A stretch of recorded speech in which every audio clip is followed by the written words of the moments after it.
Hello everyone. Previous class में हमने अपना next chapter liquid states and liquid crystal start किया हुआ था, जिसमें हम लिक्विड की फिजिकल प्रॉपर्टीज की बात कर रहे थे और हमने अपनी first property that is optical activity उसे फिनिश कर लिया था। आज हम उसी की अपनी next property that is vapour pressure उसे स्टार्ट करेंगे।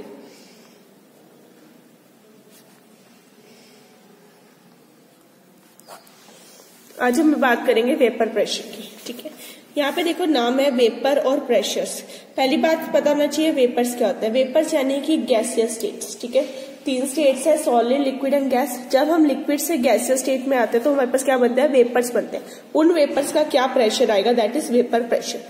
ठीक है, अब इसको करने के लिए हमने करना क्या है, अब हमें एक तो लिक्विड चाहिए जिसका हम वेपर प्रेशर नोट कर सके, और दूसरा हमें एक अपरेटस चाहिए जिसकी हेल्प से हम ये पता कर सके कि वो जो वेपर्स बने उनका प्रेशर कितना। ठीक है, तो हमने यहाँ पे क्या करना है, यहाँ पे एक मैंने चैम्बर ले लिया।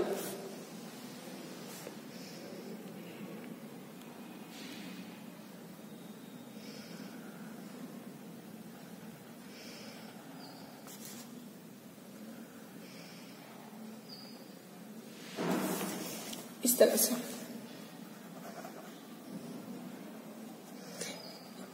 इस साइड पे मरकरी फिल है इस ट्यूब में, इसे हम बोलते हैं मैनोमीटर। यहां पे मैंने लिक्विड लिया, ये मेरा लिक्विड है।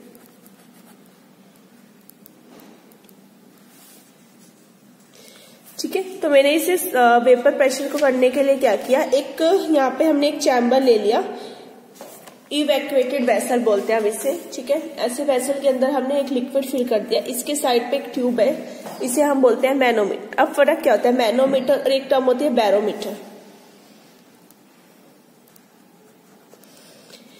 जनरली दोनों ही हमारे प्रेशर नोट करने के लिए यूज होते हैं। जो बैरोमीटर होता है हमारे पास, वो बैरोमीटर से हम एटमॉस्फेरिक प्रेशर को नोट करते हैं।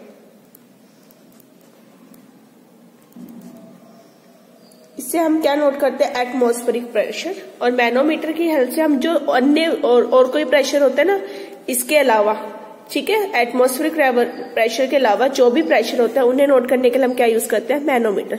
यहाँ पे कोई एटमॉस्फेरिक प्रेशर तो नहीं है ना, एटमॉस्फेयर की तो बात नहीं हो रही ना, लिक्विड के प्रेशर की बात रहेगी। तो यहाँ पे हमने क्या लगाया, मैनोमीटर। ठीक है, मरकरी का लेवल है। अब देखो यहाँ पे क्या है, लिक्विड फिल किया। According to kinetic theory of liquids, molecule जो होते हैं लिक्विड के, वो क्या करते हैं, डिफरेंट स्पीड से डिफरेंट डायरेक्शन में मूव करते रहते हैं। इसके जो मॉलिक्यूल्स होंगे वो अलग अलग स्पीड से अलग अलग डायरेक्शन में मूव करेंगे।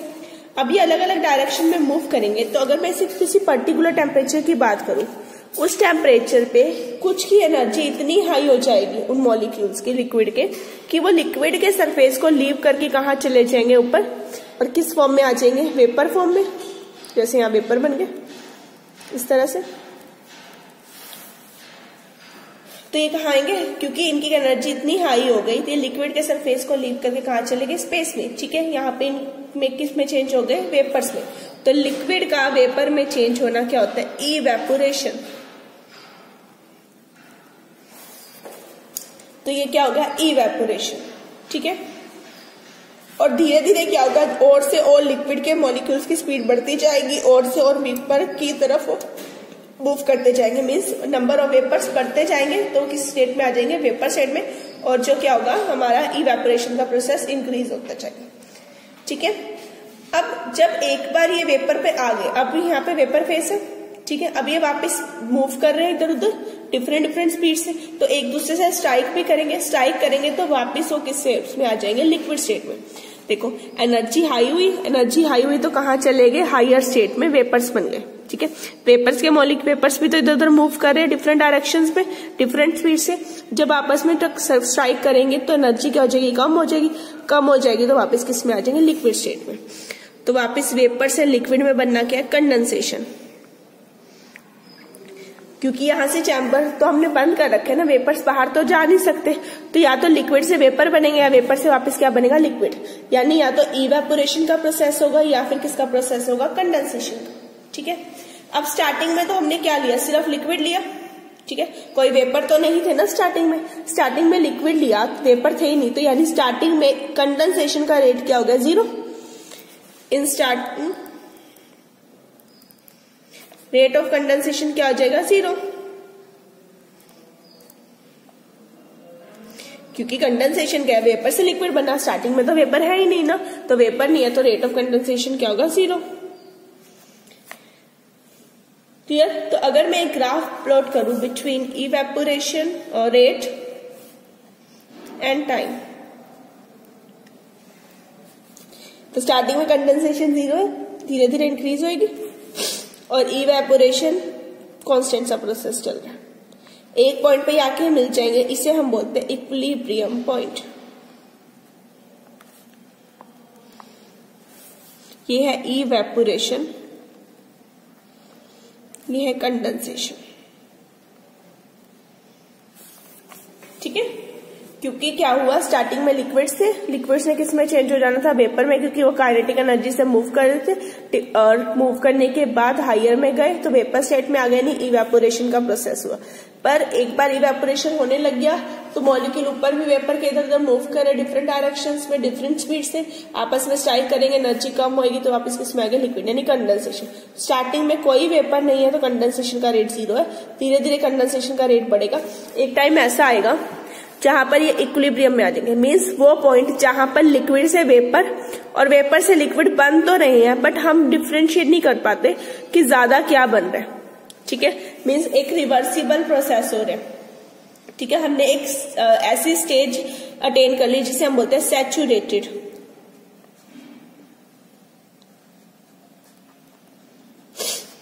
सैचुरेटेड मतलब सैचुरेशन पॉइंट आ गया, अब इससे और कुछ फर्क नहीं पड़ता, लिक्विड से वेपर बने, वेपर से लिक्विड बने, एक सैचुरेशन पॉइंट आ चुका है उसका, दैट इज सैचुरेटेड स्टेट। ठीक है, मीन्स जब आपको क्लास में टीचर पढ़ा रहा है, एक लिमिट तक आपको समझ आता है, उसके बाद अगर क्लास में टीचर 2 आवर्स पढ़ाने लग जाए, 3 आवर्स पढ़ाने लग जाए, तो एक लिमिट के बाद आपको समझ आना बंद हो जाता है, उसे बोलते हैं आपकी सैचुरेशन स्टेट। आपकी सैचुरेशन स्टेट आ गई, इसके बाद आप 3 घंटे पढ़ लो, 4 घंटे पढ़ लो, 5 घंटे पढ़ लो, आपको कोई फर्क नहीं पड़ेगा। ठीक है, आपको कुछ समझ नहीं आने वाला, जो आपको 1 घंटे में स्टार्टिंग में समझ आया वो उसके बाद समझ में नहीं आएगा, यानी आपकी क्या आ चुकी है, अब सैचुरेशन स्टेट आ चुकी है। यही चीज यहाँ पर होती है। क्लियर। तो हम बात किसी करें हम वेपर्स की। अब ये वेपर्स है तो कुछ ना कुछ प्रेशर होगा, तो ये प्रेशर जैसे मूव करेंगे तो यहाँ से किसका लेवल चेंज होगा, मरकरी का लेवल, मरकरी है ना यहाँ पे ट्यूब में, मरकरी का जैसे लेवल चेंज होगा उसे हम किससे नोट कर लेंगे, इस मैनोमीटर से। मैनोमीटर से नोट कर लिया तो हमें पता लग जाए इन वेपर्स का कितना प्रेशर आया। ठीक है, तो वेपर प्रेशर को कैसे डिफाइन कर सकते हैं, vapour pressure of a liquid at any temperature may be defined as pressure exerted by vapours above the liquid at equilibrium. ठीक है, तो वेपर प्रेशर क्या होगा, vapour pressure of a liquid at any temperature is defined as pressure exerted by this vapours above the surface of liquid in equilibrium with the liquid at that temperature। उस particular temperature पे उनका क्या rate आ रहा है, क्या pressure आ रहा है, that is vapour pressure. तो यहाँ पर हमने वेपर प्रेशर को डिफाइन कर लिया। अब बात करते हैं कुछ इसके इंपॉर्टेंट रिजल्ट्स की। Now next topic is some important results. ये इंपॉर्टेंट टॉपिक है बिकॉज इसमें से कई बार क्वेश्चन पूछ लेते हैं। ठीक है, first is cooling caused by evaporation.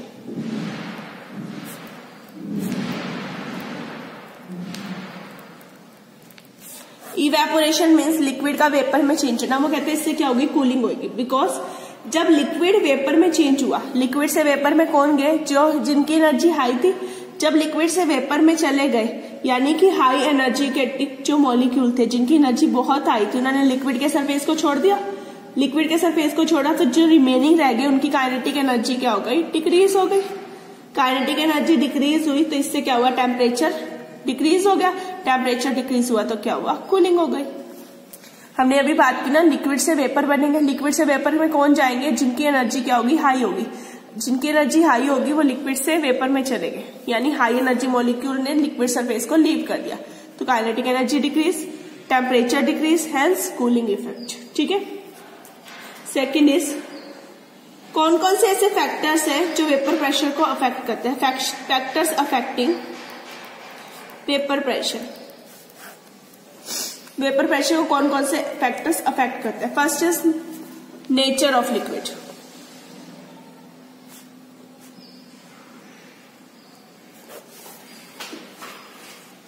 अब बात करते हैं हम अपने फर्स्ट फैक्टर की, that is nature of liquid. हम इसकी बात कर रहे हैं। नेचर, कैसा नेचर है, ठीक है। मॉलिक्यूल का नेचर कैसा है, नेचर मतलब उसकी इंटरमॉलिक्यूलर फोर्सेस की बात करें।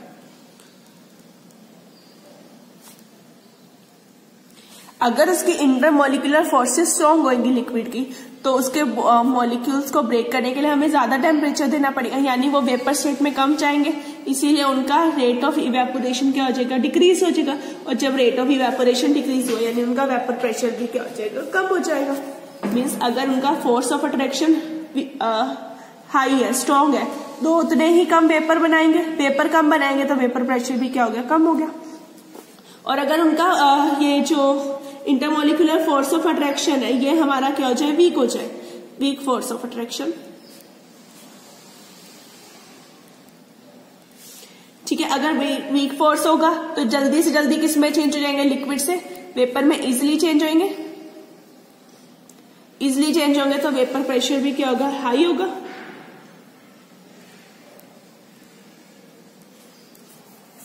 ठीक है, अगर स्ट्रॉन्ग होंगे तो इजिली चेंज नहीं होंगे, इसलिए वेपर प्रेशर भी क्या होगा, कम होगा। तो अगर मैं ये प्लॉट देखूं between temperature and vapour pressure, तो अलग अलग को स्टडी किया गया, ether, acetone, benzene, water, acetic acid. ये है एसिटिक एसिड, ये है वाटर, यहां पे आती है बेंजीन, देन एसीटोन के लिए ग्राफ, और लास्ट वाला जो है ईथर के लिए। ईथर का वेपर प्रेशर हाई है, दैट मीन्स उसकी फोर्स ऑफ अट्रैक्शन क्या, वीक है। और एसिटिक एसिड का लो है, इसका मतलब इसकी फोर्स ऑफ अट्रैक्शन क्या, हाई है। ठीक है, तो इस तरह से हम देखो ग्राफ प्लॉट कर सकते हैं, क्योंकि अलग अलग है, इनका फोर्स ऑफ अट्रैक्शन सबका वेरी कर रहा है, इसलिए इनका वेपर प्रेशर भी सबका अलग अलग है। सेकेंड जो फैक्टर इसे अफेक्ट करता है दैट इज टेम्परेचर। ठीक है, अब टेम्परेचर का क्या रोल है, अभी तक हमने वीक फोर्स, अगर टेम्परेचर हाई हो तो रेट ऑफ इवेपोरेशन भी क्या होगा, हाई।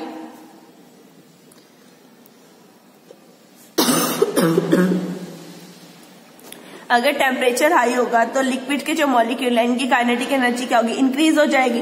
अगर इनकी एनर्जी इंक्रीज होगी तो लिक्विड किस में चेंज हो जाएंगे, वेपर्स में। वेपर्स में चेंज हुए तो रेट ऑफ इवेपोरेशन क्या हो गया, हाई हो गया।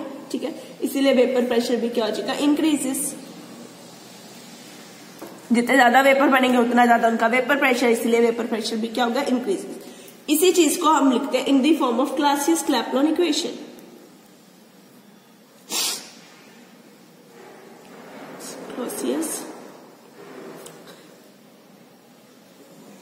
क्लैपेरॉन इक्वेशन, ये क्लासियस-क्लैपेरॉन इक्वेशन, ये आप सेकेंड ईयर में निकालते हैं। अभी सिर्फ आपको लर्न करनी है equation. dp by dt is equal to delta hv over to pv minus vl। p is pressure, t is temperature, dp मतलब small change of pressure with respect to temperature. जो डेल्टा h है ये है latent heat,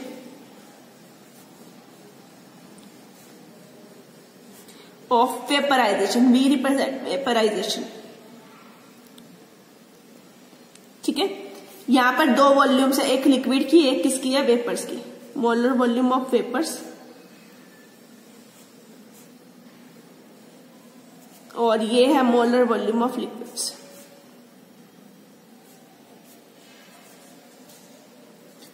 ठीक है, दोनों आ गई।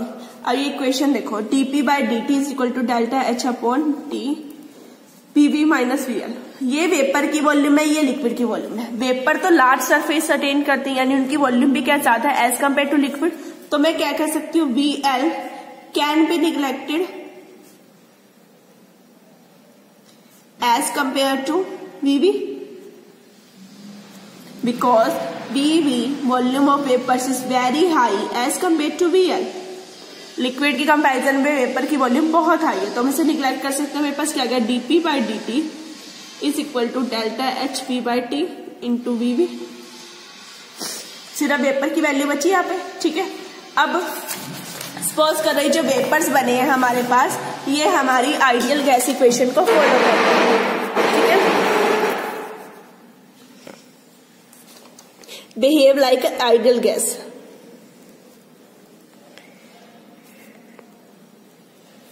अगर वो आइडियल गैस की तरह बिहेव करते हैं तो पी भी किसके बराबर होना चाहिए, आर टी।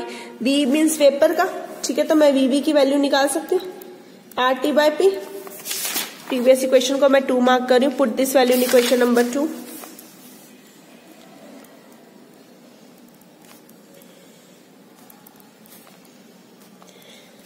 तो मेरे पास 2 में पुट करूंगी तो क्या है, dp by dt delta h by, यहाँ पे था t, साथ में ये v की वैल्यू थी, तो यह R T over T. p को मैं इधर ले आ रही हूँ, आर टी स्क्वायर आ गया और डी टी को मैं इधर ले आई, ठीक है। 1 बाय पी डी पी, तो ये मैं इसको कुछ इस तरह से, तो d of l n p, जब मैं एल एन का लॉग खोलूंगी, इसे खोलूंगी डिफरेंशिएशन, तो वो 1 बाय पी डी पी आएगा।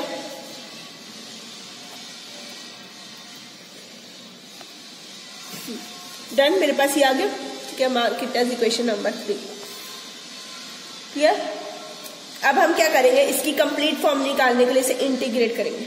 इंटीग्रेट इक्वेशन नंबर 3, इक्वेशन 3 को इंटीग्रेट कर दो। From pressure P1 to P2 and temperature T1 to T2।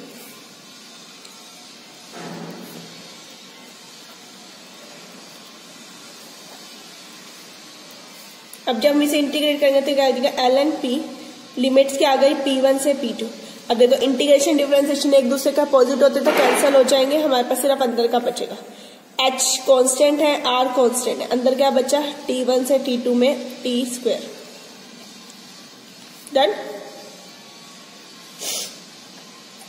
ये आ गया एल एन पी, P1 से P2। जब हम इसकी लिमिट्स खोलेंगे तो हमारे पास क्या आएगा, 1 अपॉन माइनस 1 अपॉन टी, तो इसकी वैल्यू जब पुट करेंगे तो आ जाएगा 1 by T2 minus 1 by T1। इसे मैं कुछ लिख सकती हूँ t की पावर -2, ठीक है। और जब हम इंटीग्रेशन करते हैं तो ये इसकी पावर में +1, ये t की पावर -2 है तो +1 ओवर -2 +1 हो जाता है। इसी तरह से होता है ना इंटीग्रेशन, जो भी पावर आ रही है उसमें +1 करो, divide by that number into +1। तो हमने वही चीज की, तो -1 बाय टी आएगा। मैंने उसकी लिमिट्स को पुट कर दिया, तो इधर भी लिमिट्स पुट कर दो, तो आ जाएगा P2 बाय P1। आप चाहो तो स्टेप को ओपन करके भी लिख सकते हो, खोल के। डन, यहां से आ गया। एल एन है, एल एन और लॉग में क्या रिलेशन होता है, 2.303। एल एन का मतलब 2.303 log P2 by P1 is equal to delta h v by R 1 by T2 minus 1 by T1। मैं एलसीएम ले लू इधर, तो आ जाएगा T1 minus T2 over T1 T2। LCM ले लिया मैंने जस्ट।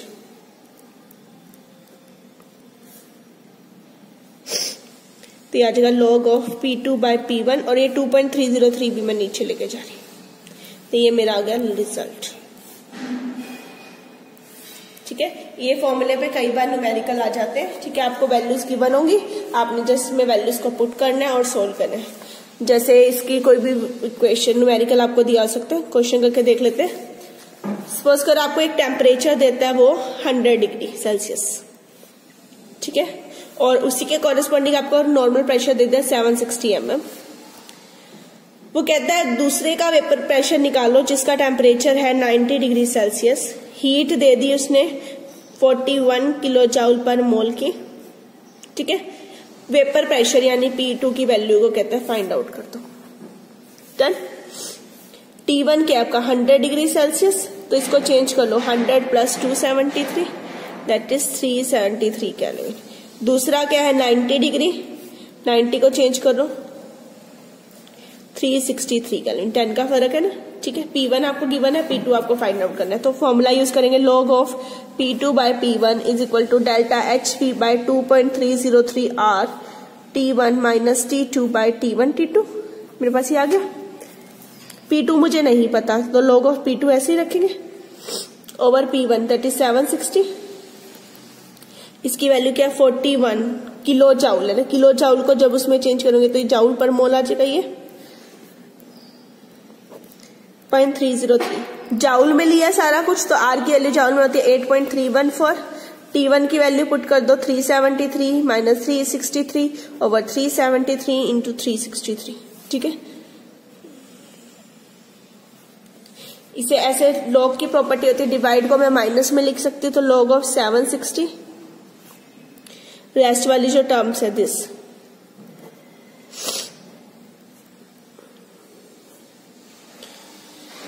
Ten over 373 into 363। आप ये सारी टर्म को सोल्व करोगे, ठीक है। सॉरी ये T2 माइनस T1 था, मैंने गलत लिख दिया।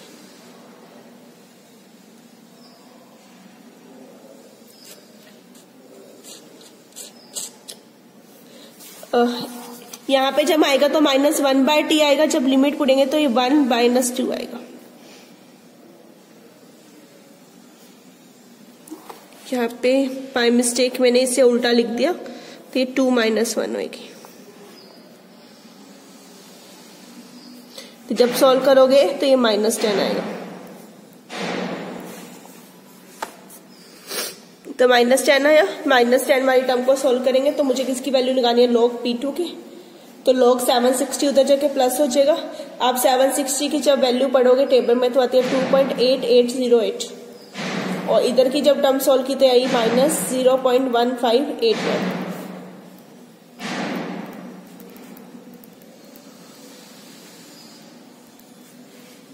ये आ गया। तो P2 किसके आ जाएगा, एंटी लॉग आप इसका पढ़ोगे। एंटी लॉग की प्रॉपर्टी होती है 10⁻² चली जाएगी, और जब इसको सॉल्व करोगे तो ये आ जाएगा 5.28। जो ये पावर होता है एंटी लॉग में, ये ऊपर 10 की पावर में चल जाती है, और 0.7 को आप 2 में पढ़ोगे, फिर उसे 2 में पढ़ोगे, ताकि ऐसे देगा 5.2h किसमें, mm में, क्योंकि एक प्रेशर आपको mm में क्यों बनता। तो इस तरह से आप वैल्यू निकाल सकते। जैसे आपको फॉर्मूला याद करना है और उसकी वैल्यू अकॉर्डिंग आपने वैल्यूज को यहाँ पे पुट कर देना, ठीक है। तो अभी हम क्या बात कर रहे थे, कौन कौन से हमारे इंपॉर्टेंट रिजल्ट्स है, अभी हम उनकी बात करते हैं। अब आते हैं अपने थर्ड इंपॉर्टेंट रिजल्ट पे। 2 रिजल्ट्स की बात होगी। Next result is boiling point.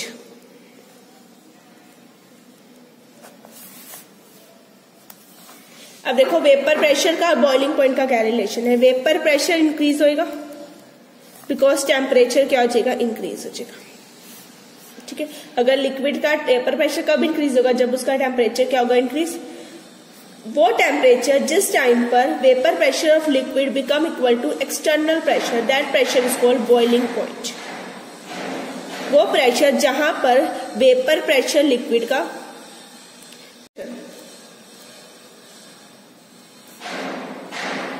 यानी जो बाहर का एटमॉस्फेरिक प्रेशर है उसके बराबर हो जाए, उसे हम कहते हैं उसका बॉइलिंग पॉइंट, ठीक है। तो हम यहां से इसे क्या रिलेट कर सकते हैं, बॉइलिंग पॉइंट। अगर उनका vapour pressure increase, temperature increase कर दो, वेपर प्रेशर इंक्रीज हो जाएगा। एक पॉइंट ऐसा आएगा जहां वेपर प्रेशर किसके इक्वल हो जाएगा, एक्सटर्नल प्रेशर के, बाहर के प्रेशर के, उसे हम उसका क्या बोलेंगे, boiling point.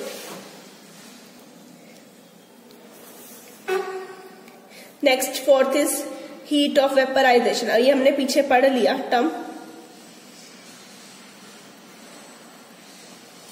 That is delta HV।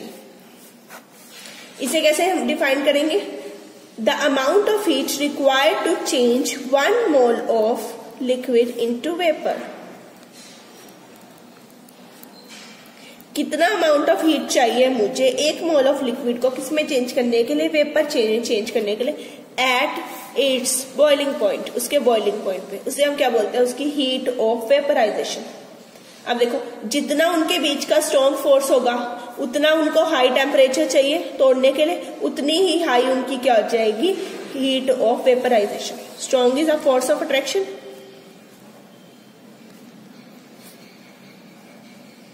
जितना स्ट्रॉन्ग फोर्स ऑफ अट्रैक्शन होगा उतनी ही हाई उनकी क्या हो जाएगी, हीट ऑफ वेपराइजेशन, जिसे हम लेटेंट हीट भी बोलते हैं। उतनी उनकी वैल्यू क्या हो जाएगी, हाई हो जाएगी, ठीक है। ये हमने पीछे भी पढ़ा है, जहां हमने पीछे ग्राफ बनाया था उनमें हमने डिफरेंस कर लिया कि कैसे उनकी वैल्यू क्या होगी, हाई होगी, जैसे मैंने यहाँ बनाया था पीछे।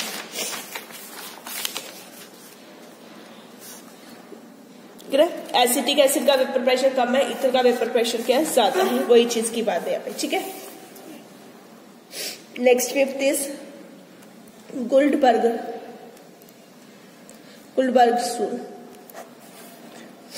ये है relation between boiling point and critical temperature.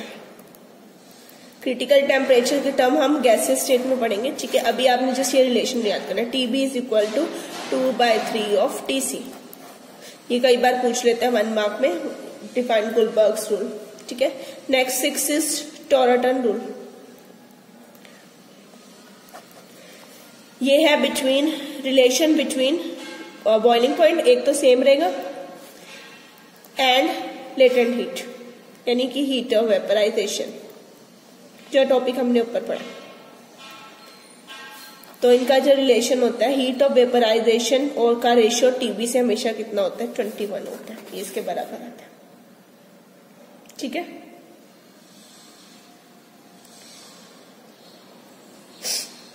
ये टर्म आ जाती है इसके लिए, ठीक है। ये जनरली हम उनके लिए पढ़ते हैं जिनका वैल्यू जो लिक्विड होता है non associated, for non associated liquids, क्योंकि उनका जो बॉइलिंग पॉइंट होता है वो लो होता है, नॉट वेरी हाई, उनका बॉइलिंग पॉइंट बहुत ज्यादा हाई नहीं होता, इसीलिए ये वैल्यू उनकी नियरली 21 के अराउंड आती है। तो ये हम किनके लिए पढ़ते हैं, नॉन एसोसिएटेड मॉलिक्यूल्स के लिए, ठीक है।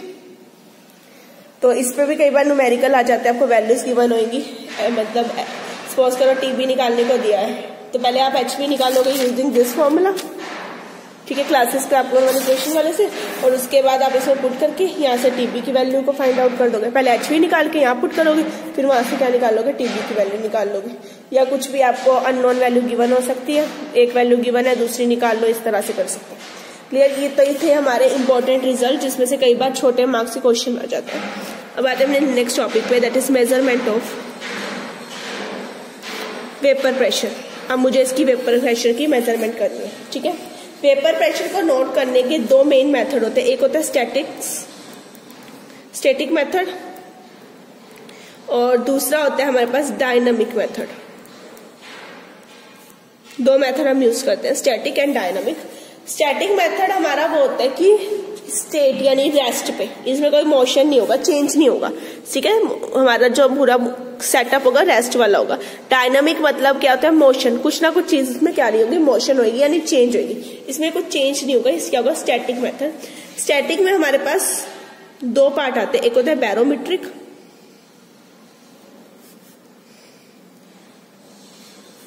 और जो दूसरा आता है वो होता है आइसोस्कोप मेथड।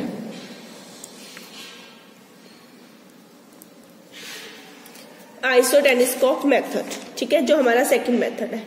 तो ये हमारा डायनेमिक मेथड है। इसके अलावा कई बार हम एक और मेथड यूज करते हैं, that is gas saturation method, ये भी कई बार यूज होता है। तो हमें ये मेथड्स पढ़ने, ठीक है। तो पहले हम स्टैटिक मेथड स्टार्ट करते हैं। स्टैटिक मेथड में हमारे पास सबसे पहला क्या है, स्टैटिक्स में बैरोमीट्रिक।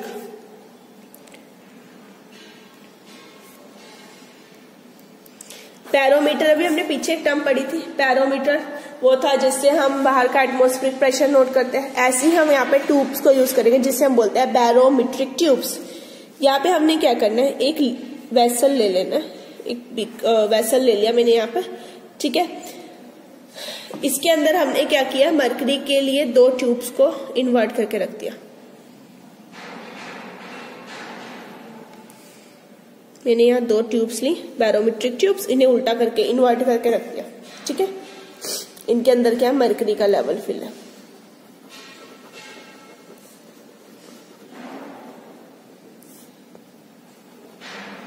इसके अंदर भी हमने वही फिल करके रख दिया, ये सारा फिल है, ठीक है।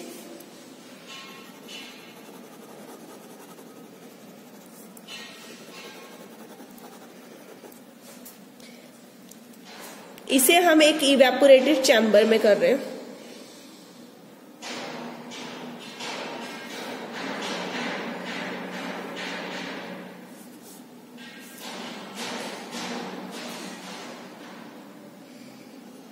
कि वाटर के लिए इनलेट और आउटलेट। इसके अंदर हमने एक वाटर फिल कर दिया इस जैकेट के अंदर, ठीक है। इसमें हम हीटिंग वाटर डालेंगे, तो ये हमारी क्या है, हीटिंग जैकेट। जैकेट होगी हीटिंग। अब यहाँ पे मरकरी आ गई। मैंने अभी तक कोई लिक्विड इंट्रोड्यूस नहीं किया, अब मैं यहाँ क्या करूंगी, लिक्विड को इंट्रोड्यूस करूंगी। तो हमने यहाँ पे क्या लिया, एक ड्रॉपर ले लिया,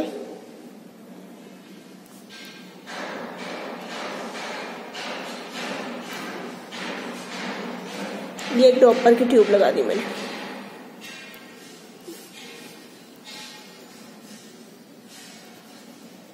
थोड़ा मैसी हो गया हमारा डायग्राम, ठीक है। तो ये मेरा क्या आ गया, ड्रॉपर आ गया। इस ड्रॉपर से हम क्या करेंगे, इंट्रोड्यूस करेंगे हमारे लिक्विड को, ठीक है। अब ड्रॉपर से क्या होगा, लिक्विड इंट्रोड्यूस करना शुरू करेंगे, तो लिक्विड इसमें जाएगा। अब जैसे ही लिक्विड है, हीटिंग जैकेट लगी हुई है, हीटिंग जैकेट से क्या होगा, यहाँ पे टेम्परेचर क्या हो जाएगा, इंक्रीज होगा। जैसे हम इसमें इंट्रोड्यूस करना शुरू करेंगे, इंट्रोड्यूस होगा तो यहाँ पे क्या बनने शुरू हो जाएंगे, वेपर्स। इस तरह से वेपर्स आ जाएंगे। जब वेपर्स आएंगे तो मरकरी का लेवल क्या हो जाएगा, डाउन आ जाएगा। हमने 2 ट्यूब्स लगाई है, जैसे ही लिक्विड के वेपर बन जाएंगे, ठीक है, इस मरकरी का लेवल और इस मरकरी की ट्यूब का लेवल डिफरेंट होगा। इन दोनों डिफरेंट लेवल को हम क्या लेंगे, मेजर कर लेंगे कि पहले इतना था अब इतना चेंज होगा। जितना चेंज आएगा वो हमारा क्या हो जाएगा, वेपर का प्रेशर, ठीक है। तो हम इसकी हेल्प से हम क्या निकाल सकते हैं, वेपर प्रेशर। ये था हमारा बैरोमेट्रिक मेथड, ठीक है। अब आते हैं अपने दूसरे मेथड पे। इसी का स्टैटिक्स का दूसरा पार्ट है आइसोटेलिस्कोप मेथड। अब पहले मैं इसकी अरेंजमेंट बना रही हूं।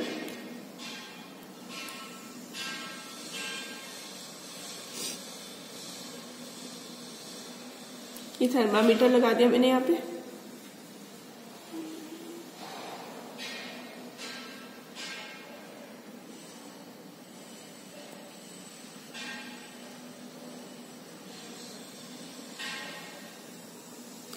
एक ये यू शेप की ट्यूब है,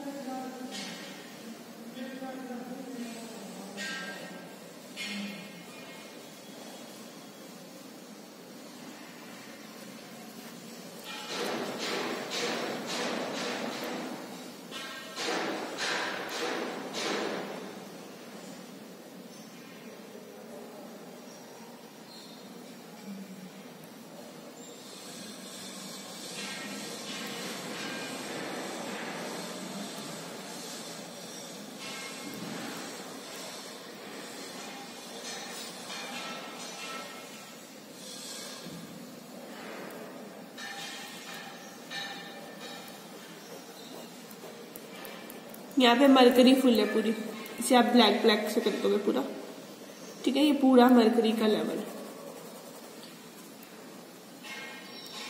इसके ऊपर स्केल बना हुआ है लेवल को नोट करने के लिए, ठीक है।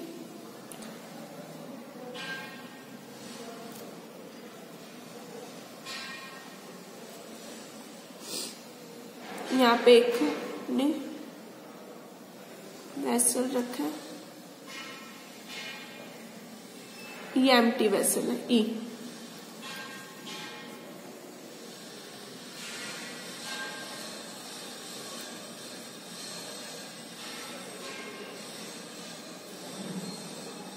ये हमने प्रेशर के लिए लिखा है, ये एटमॉस्फेयर में जाएगा, एक वैक्यूम में जाएगा। ये वैक्यूम पंप है और ये जाएगा टू एटमॉस्फेयर।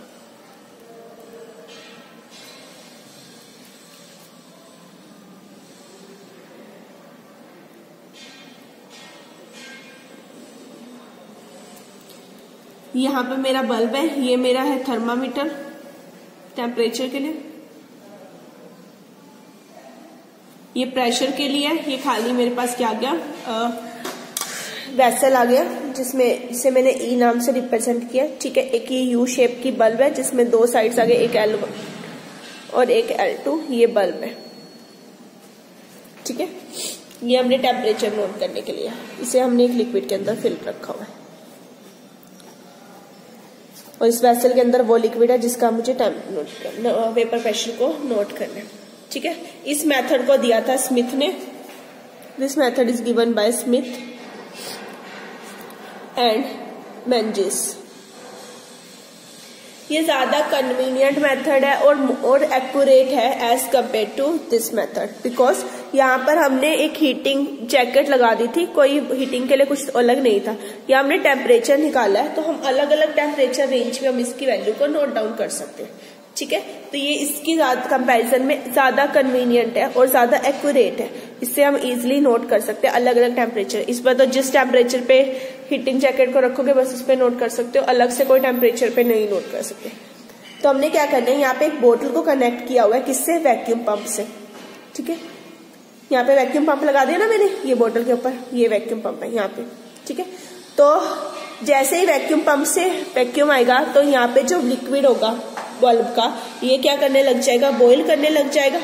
ठीक है, जैसे ही बॉईल करेगा, बॉईल करने के बाद ये जो हमने यहाँ पे वेपर्स बनना शुरू होंगे, वो वेपर्स इस ट्यूब में मूव करेंगे। ट्यूब में मूव करेंगे तो वो किसका लेवल को चेंज कर देंगे? यहाँ पे ना, इधर से मूव करके यहाँ पर गए, मूव करके यहाँ पे गए, तो यहाँ पे हमारा क्या लगा हुआ है? मैनोमीटर। मैनोमीटर ने क्या करना है? मरकरी के लेवल को चेंज कर देना।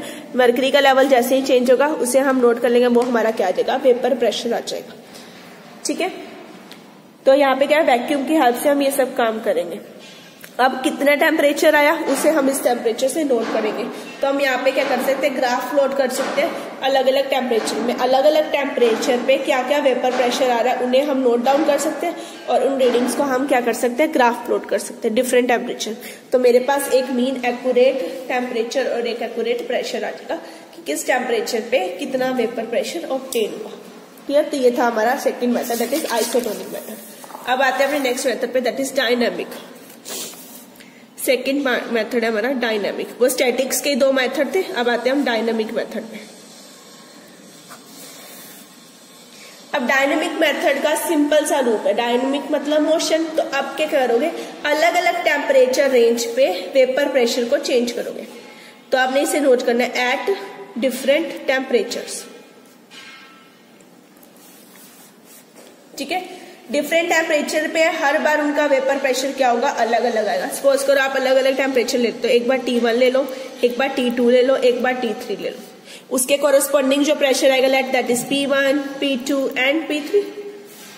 ठीक है, फिर आपने क्या करना है? इनके बीच में ग्राफ प्लॉट कर दो, जैसे मैंने पीछे प्लॉट किया था between temperature and vapour pressure. ये ग्राफ प्लॉट किया था ना, इस तरह से आया था। ईथर का आ गया था, एसीटोन का आ गया था, बेंजीन का आ गया था, इस तरह से ग्राफ। तो इस तरह से मेरे पास ग्राफ आते रहेंगे, तो यहां से हम इनकी वैल्यू को फाइंड आउट कर लेंगे। ठीक है, इसमें और पीछे के मेथड में क्या डिफरेंट है? दोनों में टेम्परेचर वेरी है। इस केस में हम पहले टेम्परेचर को फिक्स रखते हैं एक बार स्टार्टिंग पे, उसके बाद हम उसका वेपर प्रेशर नोट करना शुरू करते हैं। इस केस में कोई टेम्परेचर की फिक्सिंग नहीं है, आप किसी भी टेम्परेचर पे स्टार्ट करके प्रेशर को नोट कर सकते हो। तो ये उससे भी ज्यादा कन्वीनियंट है। ठीक है, तो इसमें ऐसा कुछ नहीं है कि हमें पहले उस पर्टिकुलर टेम्परेचर पे लाना पड़ेगा। इसमें आप किसी भी टेम्परेचर से स्टार्ट करके उसके कॉरेस्पॉन्डिंग वेपर प्रेशर को नोट कर सकते हो। क्लियर? एक हमने इसी में पढ़ा gas saturation method.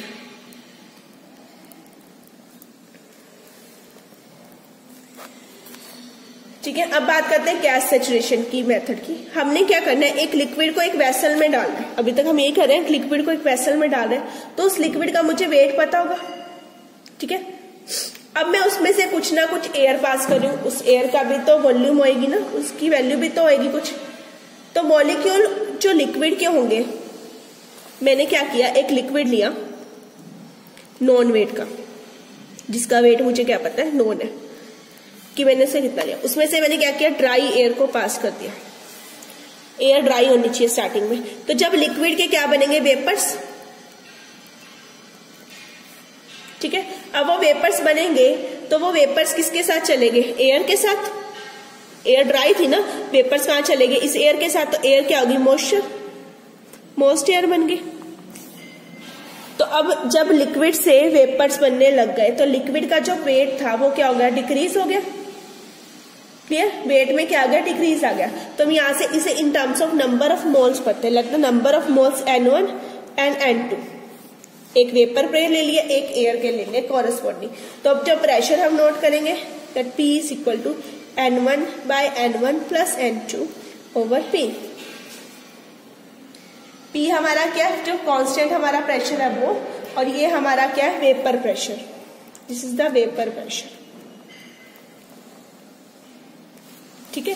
N1 N2 क्या हमारे नंबर ऑफ मोल्स किसके, एक हो गए हमारे वेपर्स के और एक हमारे हो गए किसके, एयर के। मुझे वेपर के निकालने हैं, वेपर प्रेशर निकालना है, तो N1 upon N1 plus N2, reverse करना होगा तो N2 बाय N1, ठीक है। अब वेपर प्रेशर कितना आएगा, जितना एयर में वेट में लॉस आ जाएगा, ठीक है। तो W सपोज करो लॉस है, loss in weight of liquid, इसके लिक्विड के वेट में कितना लॉस आया, ठीक है। तो N1 किसके बराबर होगा, N1 क्या होता है, W बाय M, इसके बराबर मास बाय मोलिकुलर मास, तो W बाय M लिख सकती हूँ मैं इसको, ठीक है। और N2 क्योंकि क्या एयर है हमारी, N2 है हमारी एयर, यानी कि वो एक आइडियल गैस होगी, तो वहां से निकाल सकते हो PV by RT, because PV is equal to NRT। तो यहाँ से हमने N की वैल्यू निकाल दी, N2 N1 इसकी वैल्यू यहाँ पुट करके आप ये निकाल सकते हो। तो आपको जो भी न्यूमेरिकल में भी आ सकते हैं ये चीज फाइंड आउट करने को। नंबर ऑफ मोल्स गिवन हो सकते हैं, पेपर के इतने हैं, एयर के इतने हैं, आप उसकी हेल्प से निकाल सकते हैं, ठीक है। करा के हमने एक लिक्विड ले लिया नॉन वेट का, उसमें हमने ड्राई एयर पास कर दी, एयर ड्राई थी बिल्कुल। जैसे लिक्विड के वेपर बनने लगे, वेपर किस पे जाएंगे, इस एयर पे, तो एयर क्या हो जाएगी, मॉइस्चर हो जाएगी, मॉइस्ट हो जाएगी। तो लिक्विड में कहीं ना कहीं कुछ वेट डिक्रीज आया, जिससे हमने W से नाम ले लिया। तो दो तरह का प्रेशर आ गया, एक एयर का और एक हमारा वेपर्स का प्रेशर। और नंबर ऑफ मोल्स ले लिया हमने वेपर के और एयर के। वेपर प्रेशर निकालना तो हो गया N1 upon N1 plus N2, total number of moles आ गया, इंटू PP हमारा क्या है, जो फिक्स हमने ओवरऑल फिक्स रखा हुआ प्रेशर है वो। और ये हमारा किसका वेट है, नंबर ऑफ मोल्स किसके, वेपर प्रेशर के, वो कितने बनेंगे, जितना लिक्विड में डिक्रीज आएगा, तो W बाय M। और N2 क्या, एयर के, which is behave like ideal gas, तो इसे हमने आइडियल गैस इक्वेशन से निकाला। अब ये वैल्यू को हम यहाँ पुट करेंगे, ठीक है। तो ये था हमारा गैस सैचुरेशन मेथड, ये कंप्लीट था हमारा वेपर प्रेशर, ठीक है, जिसमें हमने वेपर प्रेशर के बारे में पढ़ा, उसके कुछ इंपॉर्टेंट रिजल्ट पढ़े जो कई बार न्यूमेरिकल एग्जाम में आ जाते हैं 1 मार्क्स में। और ये मेथड है जिसमें आपको मेनली इनका डायग्राम याद रखना है, ताकि इनके डायग्राम से आप इन्हें इजिली एक्सप्लेन कर सको। इसमें हमने 3 मेथड पढ़े, statics, dynamic and gas saturation. और स्टैटिक्स के 2 पार्ट पढ़े, बैरोमेट्रिक एंड आइसोटेलेस्कोपिक मेथड, ठीक है। तो ये कंप्लीट था हमारा property vapour pressure. Next class में हम अपनी नेक्स्ट प्रॉपर्टी सरफेस टेंशन को स्टार्ट करेंगे। Okay, thank you everyone.